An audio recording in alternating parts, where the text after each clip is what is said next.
আজকে আমরা দেখি পদার্থবিজ্ঞানের শক্তির সংশ্লিষ্ট যে সূত্র আছে এর সাথে ইসলামের কি সম্পর্ক আছে এ বিষয়টি জানবো। এ বিষয় নিয়ে ইনশাল্লাহ আমি আমার বিজ্ঞানের দৃষ্টিতে দ্বীনি দাওয়াত বইটাতে তুলে ধরার চেষ্টা করেছি। এ বিষয় নিয়ে জানবো। এর আগে আমাদের জানা দরকার শক্তির সংরক্ষণশীলতার সূত্রটা আসলে কি। বিজ্ঞানের ভাষায় শক্তিকে ধ্বংস বা সৃষ্টি করা যায় না, শুধুমাত্র এক রূপ থেকে আরেক রূপে রূপান্তর করা যায়।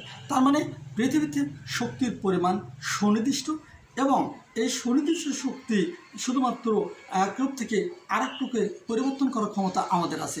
আমি একটা উদাহরণ আপনাদের সামনে এখানে উপস্থাপন করতে চাই। দেখুন, যদি একটি খাঁচে বানর থাকে, বানরকে যখন কলা দেওয়া হয় বা অন্য কোনো খাবার দেওয়া হয়, একমাত্র সেই খাবারটাই নিতে পারবে। ইচ্ছা করলে বানর এক্সট্রাভাবে কলা অন্য কোনো খাদ্য সামগ্রী তার খাঁচার মধ্যে সংগ্রহ করতে পারবে না। ঠিক এই মহাবিশ্বের মধ্যে যে মানুষ আছে, এই মানুষও ঠিক একইভাবে তার স্রষ্টার দেওয়া রিজিক, স্রষ্টার দেওয়া শক্তিকে একমাত্র তার জীবনে ব্যবহার করতে পারবে, তার বেশি ব্যবহার করতে পারে না। এইটাই শুধুমাত্র এক রূপ থেকে আর এক রূপে রূপান্তর করতে পারে। আমি আপনাদের সামনে আরও একটি খুব কাছের এবং খুব গুরুত্বপূর্ণ একটি উপাদান নিয়ে কথা বলবো, যেটা আপনারা প্রতিনিয়ত মানুষ তো দূরের কথা, সমস্ত প্রাণীকুল ব্যবহার করে এরকম একটি উপাদান নিয়ে কথা বলবো। ধরুন, সেটা হলো পানি। আল্লাহ পানি না বলতেছেন, কুল আরাই তুমি ইন আসবাহা মাউকুম গায়রান ফামায়াতিকুম বিমাইন মাইন। আপনারা যদি দেখেন সূরা মুলক 67 নম্বর সূরার 30টি আয়াত আছে। 30 নম্বর আয়াতে আল্লাহ বলেন তার নবীকে, হে নবী, আপনি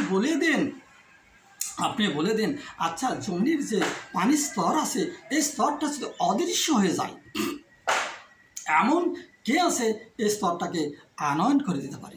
চিন্তা করে দেখেছেন? সত্যি আমরা পানি ছাড়া কি আমরা কি পৃথিবীতে বেঁচে থাকতে পারবো? প্রাণীর অস্তিত্ব কি কল্পনা করা যেতে পারে?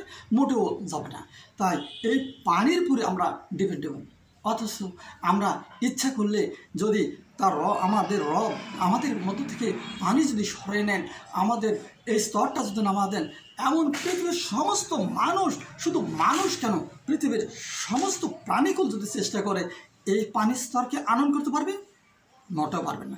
আল্লাহ সুবহানাহু ওয়া তাআলা আরও বলেন, ইয়া মাশারাল জিন্নি ওয়াল ইনসি ইন্নী ইসতাতাতু আন আতরিস সামাওয়াতি ওয়াল আরদি ফানফুযু লা তানফুযুনা ইল্লা বিসুলতান ফাবিআই আলাই রাব্বিকুমা তুকাযিবান। আল্লাহু আকবার।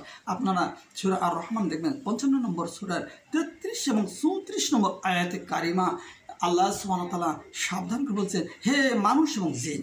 এখানে মানুষকে শুধু বলা হয়নি, মানুষ এবং জিনকে বলা হয়েছে, যদি তোমাদের সামর্থ্য থাকে তবে তোমরা আসমান এবং জমিনের যে এরিয়া আছে, যে রবের যে এরিয়া আছে, এই রবের এরিয়া থেকে অন্য কোথাও চলে যাও। কিন্তু তোমরা পারবে না। আর তোমাদের যদি ছাড়পত্র না দেওয়া হয়, তোমাদের যাওয়ার এই কোনো ক্ষমতা নেই। 33 নম্বর আয়াতে কথা বলা হয়েছে। 34 নম্বর আয়াতে বলা হয়েছে, ফাবিআই আলাই রাব্বিকুমা তুকাযিবান। তাহলে রবের কোন কোন নিয়ামতকে তোমরা অস্বীকার করবে? আমাদের কোনো নিয়ামতকে অস্বীকার করার কি সুযোগ আছে? মোটেও নেই। যদি না থাকে, এই অজস্র নিয়ামতে আমাদের ভরপুর করেছে।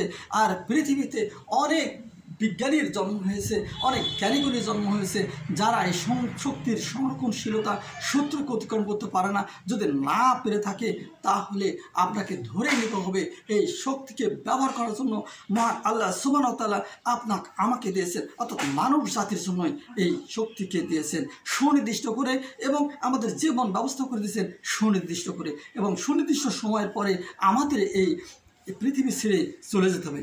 যদি যেতে হয়, আপনি কি মনে করেন আপনার জন্য এই অজস্র নাজ নিয়ামতের ব্যবস্থা যে পৃথিবীতে মহান আল্লাহ সুবহানাহু ওয়া তাআলা করেছেন, এটি তামাশা আসলে করেছেন? মোটেও নয়। আর প্রতিটি হিসাবে আপনাকে পরিমাণ হিসাব দিতে পারবেন।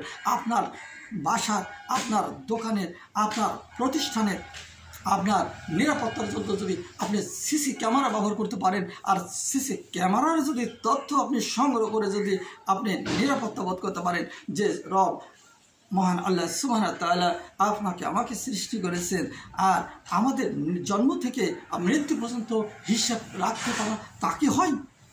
মোটেও হয় না, অবশ্যই তিনি হিসাব নেবেন। তাই আসুন আমরা সঠিক বুঝে যাই এবং যে স্রষ্টা সৃষ্টি করেছেন সেই স্রষ্টার আনুগত্য করি, এবং সেই আনুগত্য হতে পারে আপনার আমার সেজদার মাধ্যমে, আমাদের সৎ কর্মশীলের মাধ্যমে। আসুন আমরা নিয়মিত সালাত আদায় করব এবং আমরা বৈত কোরআনের পাশাপাশি বিজ্ঞানের বিভিন্ন বিষয়গুলো নিয়ে চিন্তা ভাবনা করব। দেখবে ইনশাল্লাহ বিজ্ঞানের এমন কোনো তত্ত্ব, এমন কোনো থিওরি যেটা নেই, যেটা ইসলামে, যেটা কোরআনের সাথে সাংঘর্ষিক। কেননা কোরআন তো এমন একটা সংবিধান, এমন একটি জীবন বিধান, যেটা বিজ্ঞানের সমস্ত তথ্যের মূল গোড়া হলো পবিত্র কোরআন কারীম। আসুন আমরা এই বলি আমরা না থেকে আমরা আমাদের জীবনে বাস্তব ভিত্তিকভাবে এটি আমরা কাজে লাগানোর ব্যবস্থা করি। মহান আল্লাহ সুবহানাহু ওয়া তাআলা আমাদেরকে সরল ও সুন্দর করতে পরিচালিত করুক এবং আমরা নিজে থেকেও চলার চেষ্টা করি। আল্লাহ সকলকে কল্যাণ দান করুক। আসসালামু আলাইকুম ওয়া রাহমাতুল্লাহ।